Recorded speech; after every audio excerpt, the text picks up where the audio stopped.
दीर्घ 20 वर्ष hub Google internet दुनियार नंबर 1 सर्च इंजिन भाव में राज करुअछि। एही भितरे अनेक नामी दामी मल्टीबिलियनियर कंपनी माने गूगल को पछरे पकई आग को बढ़िबा पई चेष्टा करिसंती सत, किंतु शेषरे से माने निजे कुआडे हजि जाइसंती। समस्तंकु लागुथला कि गूगल एही फील्ड रे पहाड़ भଳି छिड़ा हेछि आ ताकू हटेबा संपूर्ण असंभव। मात्र हुए तो एबे गूगल को टक्कर देबा पई एक खेलाड़ी मार्केट को ओल्लै सारिछि आ से होछि चैट जीपीटी आर्टिफिशियल इंटेलिजेंस रो चैटबॉट। एही चैटबॉट केवल गूगल पई विपदर संकेत नुहे, एमिति अनेक गुड़िए शिल्प व्यवसाय आगामी किछि वर्ष रे बंद हे जिवो एही आर्टिफिशियल इंटेलिजेंस पई। हेले एही चैट जीपीटी कोन आउ एहा साधारण लोकंको पई केमिति लाभकारी, आउ गूगल भलिया कंपनी भी याको काहेकि डरिबा को बाध्य होउछि, आउ क्यों क्यों सब शिल्प व्यवसाय उपरे आगामी समय रे एआई रो खराब प्रभाव पड़िबो, आसंतु जानिबा द फैक्ट बिहाइंड रे। जहाँ जना पड़ुछि आधुनिक विज्ञान रो तत्विक भौत विज्ञानी स्टीफेन हॉकिंग को भविष्यवाणी सत प्रमाणित होउतबा देखागलानी। से तांको मृत्यु पूर्व कहिथिले जे आगामी समय रे एआई एते एडवांस हे जिवो कि ता सामना रे मानव बुद्धिमत्ता भी पिला खेल भली लागिवो। संक्षेप्त रे तांको कहिबार अर्थ एया थिला कि रोबोट मनुष्यक उपरे प्राधान्य विस्तार करिवे, आउ हुए तो एई युद्धर बिगुल एबे बाजी सारिछि। 1997 मसिया रे एक छोट रूम रु गूगल सर्च इंजिन को प्रथम थर पई आरंभ करा जायतिला।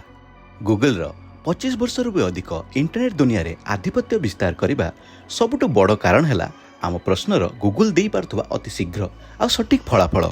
पूरा वर्ल्ड रे जेते भी सर्च इंजिन अछि ता मध्यरु शतकड़ा 90% गूगल रे ही सर्च करा जाए। सिनेमा विषय रे हो किंबा रोसई विषय रे आउ पुणी पिलांको स्कूल प्रोजेक्ट पई किछि भी सूचना हो आमे समस्ते गूगल रो ही सहायता नै थाउ। सेमिति देखिबा को गले जीमेल, यूट्यूब आदि सब गूगल रो चाइल्ड कंपनी, किंतु टोटल रेवेन्यू रो पाखापाखि 60% केवल सर्च इंजिन रो ही आस्थाए। वर्तमान समय रे गूगल साम्राज्य रो मोट संपत्ति $2 ट्रिलियन रु भी अधिक।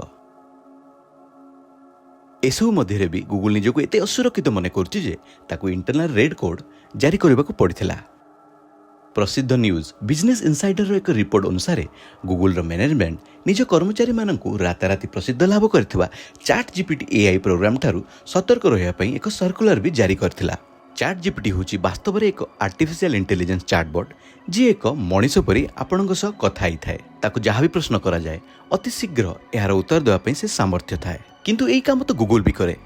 ताहले एहा को चिंताजनक कारण काहेकि अति शीघ्र उत्तर दबा गूगल पई समस्यार कथा नुहे, मात्र समस्यार कथा हला कि गूगल रे किछि भी सूचना पई हमको अनेक वेबसाइट विजिट करबाकू पड़ी थाए, आउ सठिक उत्तर खोजबा भितरे आमे अनेक वेबसाइट आउ लेखा पढ़ी सारि थाउ। मात्र चैट जीपीटी आमे चाहुतुवा समस्त सूचना ताहा सह कथा होतबा समय रे ही विस्तार भाबे देई देई थाए। कठिन रु कठिन गणित समीकरण हो कि कष्टसाध्य पाठ फिजिक्स हो किंबा कंप्यूटर प्रोग्राम रो सठिक कोडिंग मात्र गोटे सेकेंड रे चैट जीपीटी आपनकू सठिक उत्तर देबार क्षमता रखि थाए।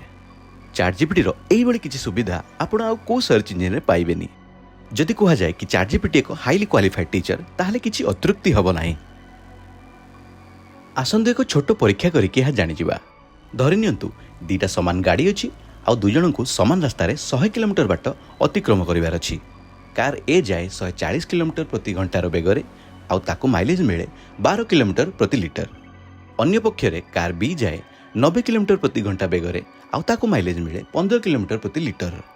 एबे आमे जानिछंती कि अधिक गति रे जाउथबा गाड़ी कार ए अधिक पेट्रोल कंज्यूम करिवो, किंतु आमे एही प्रश्न गूगल आउ चैट जीपीटी को करिबा आउ देखिबा कि सठिक आउ सरल उत्तर देई पारुछि।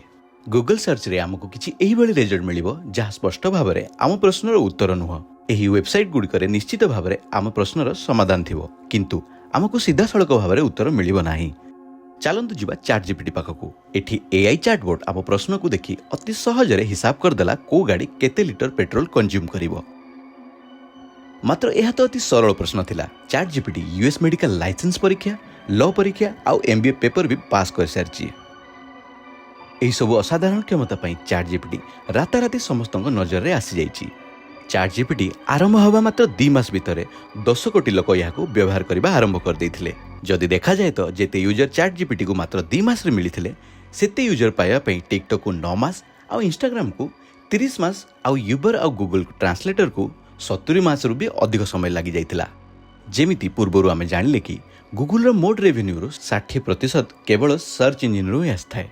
ଆଉ ଚାଟ୍ ଜିପିଟିର ଏହି ଲୋକପ୍ରିୟତା ଗୁଗଲ ସର୍ଚ୍ଚ ଇଞ୍ଜିନ୍ ପାଇଁ ସଙ୍କଟର କାରଣ ହେଇଥିଲା ଏବଂ ଆଉ ଗୋଟେ କଥା ବି ଗୁଗଲ ପାଇଁ ନିରନ୍ତର ମୁଣ୍ଡବଥାର କାରଣ ହେଇଛି। ତାହା ହେଉଛି ଚାଟ୍ ଜିପିଟିକୁ ବନେଇଥିବା କମ୍ପାନୀ।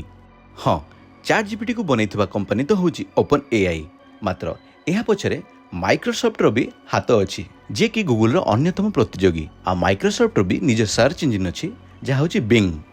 2019 ମସିହାରେ ମାଇକ୍ରୋସଫ୍ଟ ଓପନ୍ ଏଆଇ ଉପରେ $1 ଅରବ ଇନଭେଷ୍ଟ କରିଥିଲା। ଆଉ ସେବେଠୁ ଦୁଇଟି ଯାକ କମ୍ପାନୀ ଅନେକ ପ୍ରୋଜେକ୍ଟରେ ମିଳିତ ଭାବରେ କାମ କରୁଛନ୍ତି। ସେହି ପ୍ରୋଜେକ୍ଟ ମଧ୍ୟରୁ ଗୋଟେ ହେଉଛି ଏଆଇ ବୋର୍ଡ ଦ୍ୱାରା ଆପଣଙ୍କ ମନପସନ୍ଦର ଇମେଜ୍ ସୃଷ୍ଟି କରାଯାଇପାରୁଛି, ଯାହାର ନାଁ ହେଉଛି ଡାଲ୍-ଇ। ଚାଟ୍ ଜିପିଟି ଆଉ ଡାଲ୍-ଇର ସଫଳତା ପରେ ମାଇକ୍ରୋସଫ୍ଟ ଆନାଉନ୍ସ କରିଥିଲା କି ଏହିସବୁ ଫିଚର ସେ ତା ନିଜ ସର୍ଚ୍ଚ ଇଞ୍ଜିନ୍ ବିଙ୍ଗରେ ଏକତ୍ର କରିବ।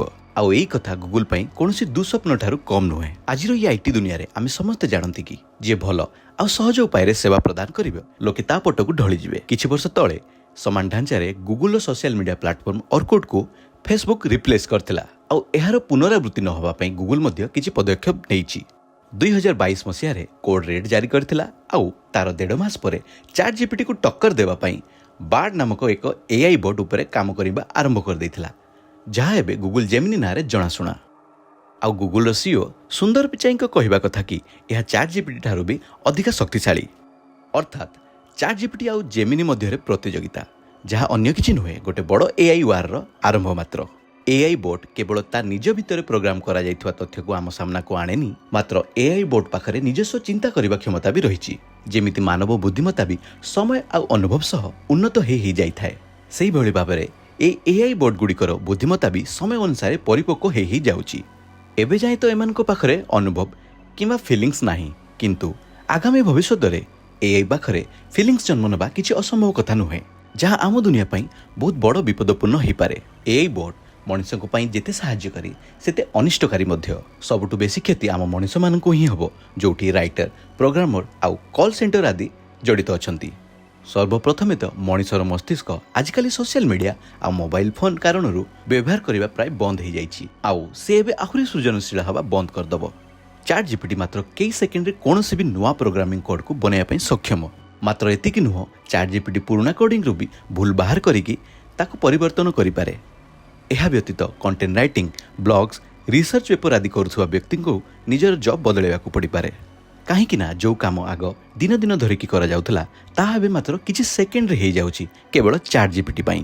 କଲ୍ ସେଣ୍ଟର ଏଜେଣ୍ଟମାନଙ୍କୁ ରିପ୍ଲେସ୍ କରିକି ତାଙ୍କ ବଦଳରେ ଏଆଇ ବୋର୍ଡସକୁ ଆଣିବା ପାଇଁ ମଧ୍ୟ ଯୋଜନା ଚାଲୁଛି।